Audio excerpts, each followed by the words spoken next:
Welcome to the next information session about Business Advisor Network. This session is about how to actually upgrade your profile, how to get all the detail into your profile to provide a marketing opportunity for your services that you provide to businesses. So if you're a professional advisor, the first step in the process is to put all the content into your profile. One of the important components of that is your avatar or your picture. A picture tells 1,000 words, as they say, and certainly choosing the right picture to put in there will give the people browsing the site a good idea of the sort of person you are. It's also helpful for them if they're meeting you for the first time. They'll know what you look like. That just breaks the ice a little bit and gets things moving. Okay, so the first step in the process is to log in, and we're in the directory screen here of the website, so we'll just log in, and I'm using a test user at this stage because there's no avatar loaded for that, and we'll talk a little bit about the other parts of the loading up your profile as well. So there are a couple of ways to get to your profile. One is you can use this link here and click on that and take you directly to your profile. The other way you can use it is in the drop down menu at the top. This provides you with some more detailed access, just a bit shortcuts, that's all. You can see there the options are what the public sees, how to edit your profile, and also how to change your avatar. Change your avatar just being one of the components of the edit your profile. So what I'll do first is I'll just we'll go straight to edit your profile, and that should take us straight into the user's profile.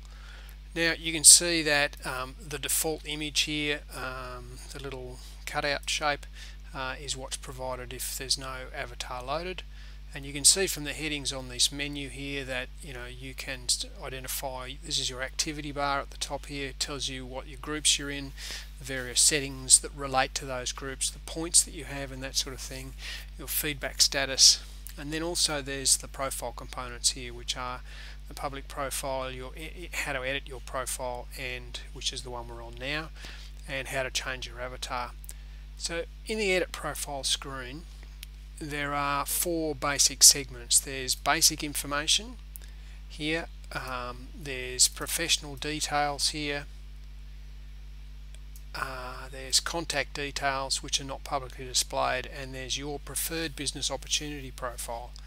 The preferred business opportunity profile is particularly important because that tells us the types of referrals that you would like to receive. It's quite an important component of the thing because it's used in the keyword searching and matching algorithms that notify you when referral opportunities are available. Of course, referral opportunities are available to those that are affiliates, registered affiliates in the network. Registered advisors have the opportunity to market themselves using their profile, but the points system and the referrals trading platform are available to registered affiliates. So the first page of the profile is your basic information. So your full name, the experiences that you have, and some key qualifications, and save changes at the bottom. Fairly straightforward, just type straight into the box effectively, and we can add more details here. Important to use the language from your industry because clients that are looking for people with your industry experience will be using those kinds of keywords. It's also important to put it in a readable format and don't just load the whole thing full of keywords, because we'll be actually moderating the content that goes in here. Hyperlinks are not allowed in any of these fields except where there's a provision to put your web address.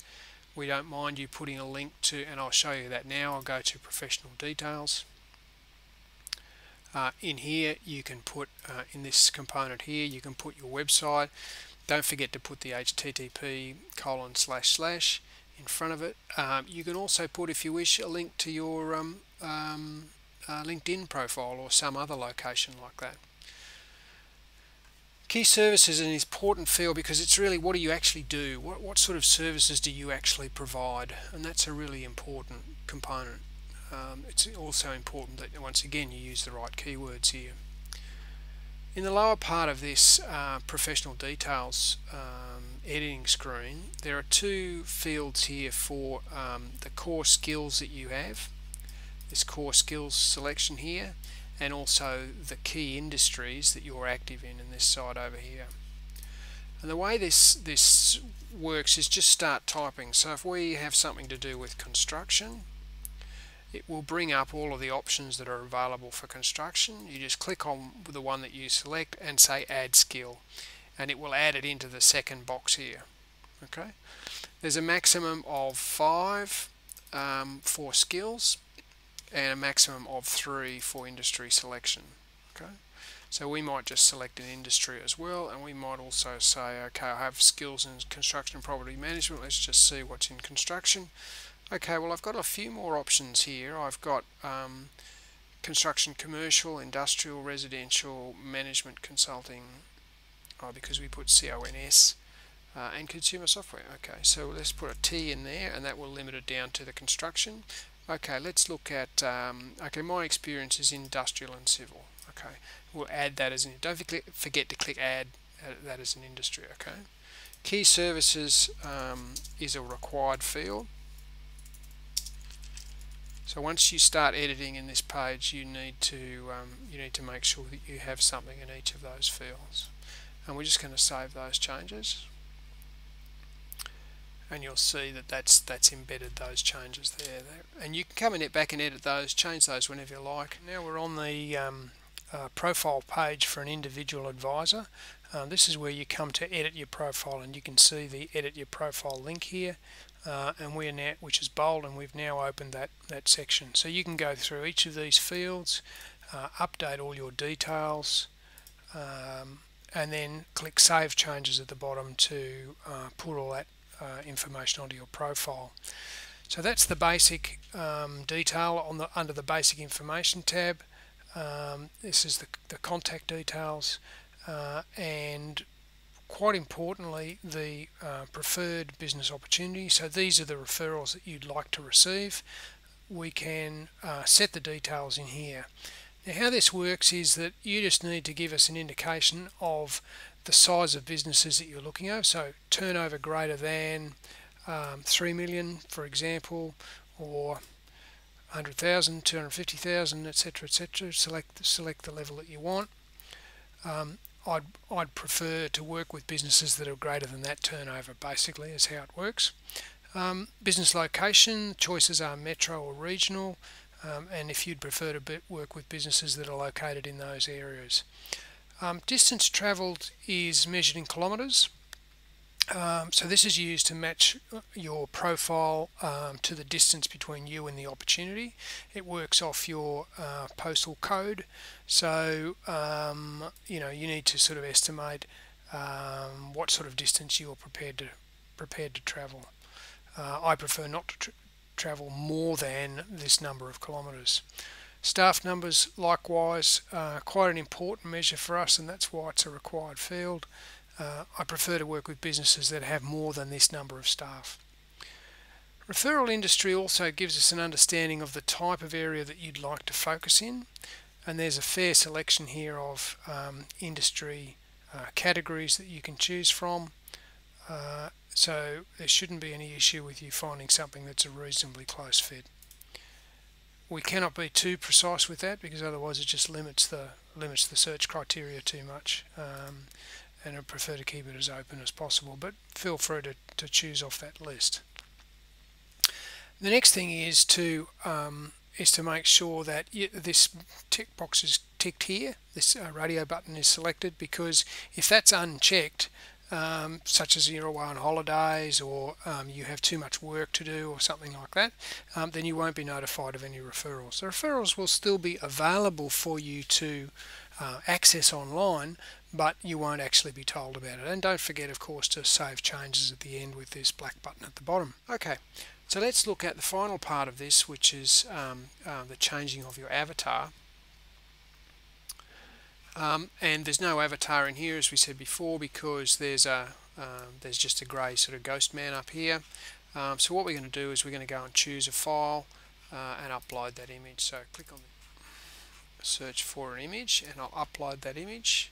This is clearly not a picture of me, this is just for test purposes, but it is actually important that you you load an image that is a reasonable representation of your of yourself. Now you can be creative, and you can move this around, and you'll see the image in the lower part of the screen will give you an impression of what's going to be displayed. Okay, we can now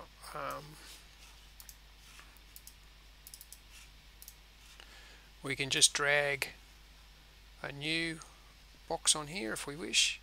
You'll see that the lower image remains the same size and the scale merely changes. Okay, so you can then move that around to get the image where you want it. You know, it may be like that. You then click crop down the bottom, and it puts that and inserts that into your display window here. Okay, pretty clever. Okay, there are instructions here where you can use what we call a gravatar. Now, a gravatar is an image that's associated with your account email address. Your account email address is an important component because there is a place called gravatar.com where you can load your image so that wherever your email address appears in a profile, it automatically will go and get that image. It's quite a useful way to do it. Just be sure that it's the image that you want to use in most places. And we can provide some instructions on how to upload gravatars and that sort of thing on the knowledge base. So that gives you a quick overview of how to edit your profile, how to update your avatar, and we look forward to seeing you on and around the network. Thank you for your time.